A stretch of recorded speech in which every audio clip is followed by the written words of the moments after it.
എല്ലാവർക്കും നമസ്കാരം. കഴിഞ്ഞ ദിവസത്തെ റിസർവ് ബാങ്കിൻ്റെ വാർത്ത ഇതാണ്. റിസർവ് ബാങ്ക് കഴിഞ്ഞ 8 വർഷത്തിനിടയ്ക്ക് ആദ്യമായിട്ട് 0.25% നികുതി റിപ്പോ നിരക്ക് കുറച്ചു. എന്നിട്ട് പറഞ്ഞു, ഇന്ത്യ മുഴുവൻ പലിശയിൽ എല്ലാ ലോണുകൾക്കും നിക്ഷേപകർക്കും എല്ലാം 0.25% പലിശ എല്ലാ കാര്യത്തിലും കുറയും.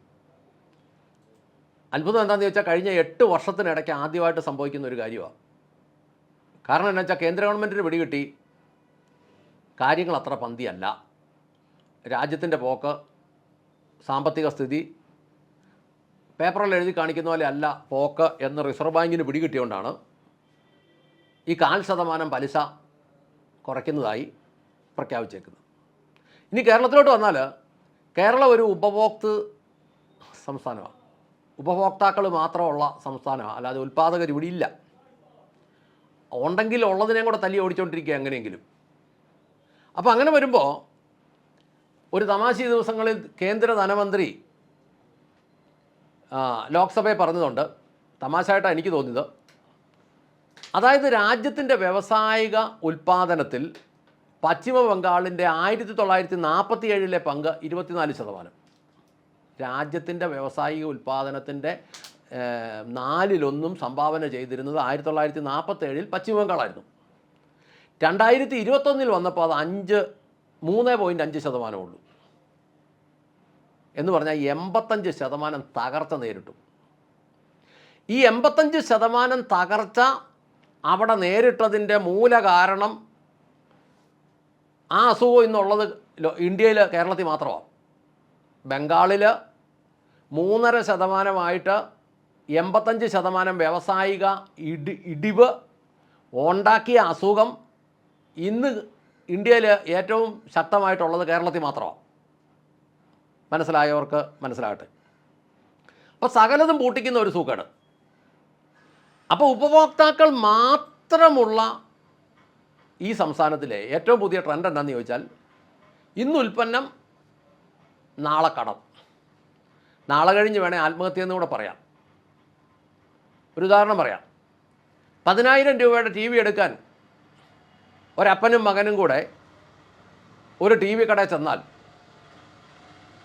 അവിടുത്തെ എക്സിക്യൂട്ടീവ് പറയും, എന്തിനാ 10,000 രൂപ, ഞങ്ങളൊരു കാർഡ് തരാം, നിങ്ങളൊരു ടി വിയും ഒരു ഹോം തിയേറ്ററും കൂടി എടുത്തോ, പലിശയില്ലാതെ ലോൺ തരാം, നിങ്ങൾ കുറച്ച് കാലം കൊണ്ടങ്ങ് അടച്ചാൽ മതി. എത്ര നാൾ കൊണ്ട് അടയ്ക്കണം? 36 മാസം കൊണ്ട് അടച്ചാൽ മതി. ഇന്ന് കൊണ്ട് നീ 10,000 കയ്യിലിരുന്നോട്ടെ, പൈസ വേണ്ട. അപ്പോൾ എന്തു വേണ്ടി? 10,000 രൂപയ്ക്ക് കടമില്ലാതെ ടി വി മേടിക്കാൻ പോയ ആളുകൾ, അവിടുത്തെ എക്സിക്യൂട്ടീവുകൾ അതുപോലെ മിടുക്കന്മാരും ട്രെയിൻഡും ആയതുകൊണ്ട് അവരുടെ പറച്ചിൽ കേട്ട്, പിന്നെ ഈ മകനും കൂട്ടത്തിലുള്ളത് കൊണ്ട് 1,00,000 രൂപയ്ക്ക് ടി വിയും ഹോം തിയേറ്ററും കൂടെ ഉള്ളത് ഇങ്ങനെ മേടിച്ചുകൊണ്ട് വരും. 36 മാസത്തേക്ക് EMI ഇടും, പലിശയൊന്നുമില്ല, മുടക്കമില്ലാതെയൊക്കെ അടച്ചാൽ വേറെ തലവേദനയൊന്നും ഇല്ലാതെ അങ്ങ് അടഞ്ഞു തീരും. 36 മാസം ഇത് അടച്ചു തീർന്നാൽ 37ാമത്തെ മാസം ഈ ടി വിയും പോകും, ഹോം തിയേറ്ററും പോകും. ഇപ്പോഴത്തെ സംവിധാനം അങ്ങനെയാണ്. വാറണ്ടി സ്റ്റാർട്ട് ചെയ്യുന്ന അന്ന് മുതൽ വാറണ്ടി തീരുന്ന ദിവസം കഴിഞ്ഞ് 1 മാസം അല്ല 2 മാസം കഴിയുമ്പോൾ ഒരുമാതിരിപ്പെട്ട എല്ലാ സാധനവും പോകും. അപ്പോൾ 36 മാസം പലിശരഹിത EMI ഇട്ട ടി വി, ഹോം തിയേറ്റർ ഒരു 40 മാസമൊക്കെ ആകുന്നതിനിപ്പുറം ലോണ് തീർന്ന് 1, 2, 3 മാസം കഴിയുമ്പോൾ ഈ സാധനം പോകും. കൊടുത്ത 1000 രൂപ പോലും കിട്ടില്ല. വീണ്ടും അവിടെ തന്നെ ചെല്ലും, അടുത്തത് മേടിക്കും. ഇങ്ങനെ വീടുകളെല്ലാം പതുക്കെ പതുക്കെ ഓരോരോ സാധനങ്ങൾ മേടിച്ച് പലിശ ഇല്ലാത്ത ലോണാണെങ്കിൽ പോലും EMIകളെല്ലാം കൂടെ വന്നപ്പോൾ ഇവിടുത്തെ സാധാരണ ജനത്തിന് പതുക്കെ കടത്തിലേക്ക് വന്നു. ഉപഭോക്തൃ സംസ്ഥാനങ്ങളെ കൊടുക്കുന്ന ഒരു വ്യാവസായിക തന്ത്രമായിരുന്നു. ഇന്ന് ഉൽപ്പന്നം, നാളെ കടം. ഫോണെല്ലാം വിറ്റഴിക്കുന്നത് അങ്ങനെയാണ്. ഇന്നൊന്നും കൊടുക്കണ്ട, റെഡി അങ്ങ് മേടിക്കാം, പിന്നീട് മാസാമാസം. അങ്ങനെ സകലരുടെ മേലേക്കും ഇതൊരു വലിയ ബാധ്യതയായി കടന്നു വന്നു. ഇപ്പം നമ്മൾ മനസ്സിലാക്കുന്നത്, പണ്ടൊക്കെ എന്ന് പറഞ്ഞാൽ നമ്മളൊരു ഫ്രിഡ്ജ് മേടിച്ചാൽ ഒരു 15 വർഷം ഓടും, ഒരു മോട്ടോർ മേടിച്ചാൽ 15 വർഷം ഓടും. എന്ത് സാധനങ്ങൾ മേടിച്ചാലും ഒരു 10-15 വർഷമൊക്കെ, 15-20 വർഷം മുമ്പൊക്കെ മേടിച്ച ടി വികൾ ഇന്നും ഡീസൻ്റായിട്ട് ഓടുന്നുണ്ട്.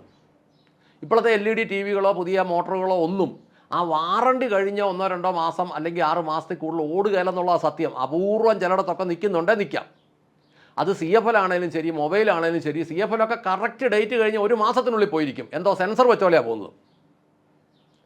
അതുകൊണ്ട് എന്ത് വേണ്ടി മറ്റ് സംസ്ഥാനങ്ങളിൽ കേരളത്തിന് വേണ്ടിയുള്ള പച്ചക്കറി, ഏത്തക്കൊല എല്ലാം കൃഷികളാണ് കേരളത്തിന് വേണ്ടിയിട്ടുള്ളത്. ഇതൊന്നും അവരുടെ നാട്ടിൽ അവർ വിൽക്കുകയില്ല. കാരണം അവരുടെ നാട്ടിൽ വിറ്റാൽ വലിയ കൊടിയ രോഗങ്ങളുണ്ടാവും. ഈ സാധനങ്ങൾ ഇവിടെ കയറി വന്നാൽ ഇവിടെ നോക്കാൻ ഒരു മനുഷ്യനും ഇല്ലതാനും. അപ്പം അങ്ങനെ വരുമ്പോൾ ഈ ഉപഭോക്തൃ സംസ്കാരത്തെ നേരിടാനുള്ള ഒരു സംവിധാനം ഇവിടെ ഇല്ലതാനും ഇവിടെ ഭരിക്കുന്നവർക്ക് ഇതിനെക്കുറിച്ചൊന്നും മനസ്സിലാകുന്നുമില്ല. അവർക്കിതൊന്നും എന്താ സംഭവം എന്ന് പോലും മനസ്സിലാകുന്നില്ല. അവർ അനുദിനം നികുതി കൂട്ടി ജനത്തിനെ പിടിച്ച് പറിക്കുക. അപ്പം ജനം എന്നാ കാണിച്ച് പിടിച്ച് നിൽക്കാൻ വേണ്ടി പോയി ലോണുകളും എടുക്കും. എന്നാൽ ഈ ദിവസങ്ങളിൽ മുഖ്യമന്ത്രി പറഞ്ഞൊരു കാര്യമുണ്ട്, കോപ്പറേറ്റീവ് ബാങ്കുകളിൽ നിന്ന് ലോൺ എടുത്ത വീടുകൾ ഈടുവച്ചിരിക്കുന്ന വീടുകൾ ജപ്തി ചെയ്യരുത്.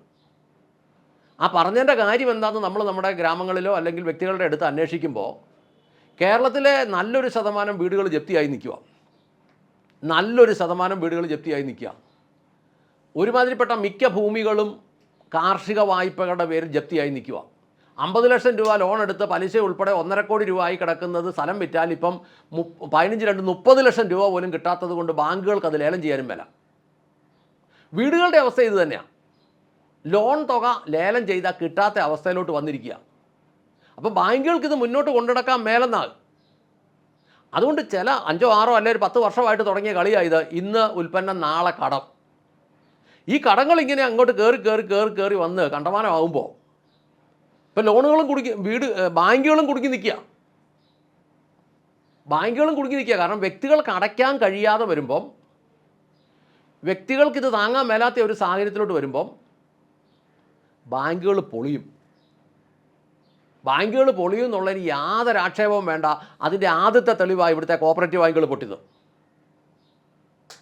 ഇത് ഇച്ചിരൂടെ നല്ല നാഷണൽ ബാങ്കുകളെല്ലാം പൊട്ടും. കാരണം വസ്തുവും വീടും മേടിച്ചിട്ട് ഇനി വീടിനെ സംബന്ധിച്ചും ഒക്കെ ഉണ്ട്. ബാങ്ക് ജപ്തി ചെയ്താൽ തന്നെ ഒരു 3 മാസം അല്ലെ 6 മാസം ആൾതാമസമില്ലാതെ കിടന്നാൽ വീട് നശിച്ചു പോകും. ക്ഷുദ്രജീവികളും അതുപോലെയുള്ള സാധനങ്ങളും എല്ലാം കയറി വീട് നശിച്ചു പോകും. പിന്നെ ഇതിനൊട്ടും വില കിട്ടുകയില്ല. അങ്ങനെ വരുമ്പോൾ ഇതെല്ലാം തകർന്ന് തരിപ്പണമായി പോകുന്നൊരവസ്ഥയിലേക്ക് കാര്യങ്ങൾ പോകും.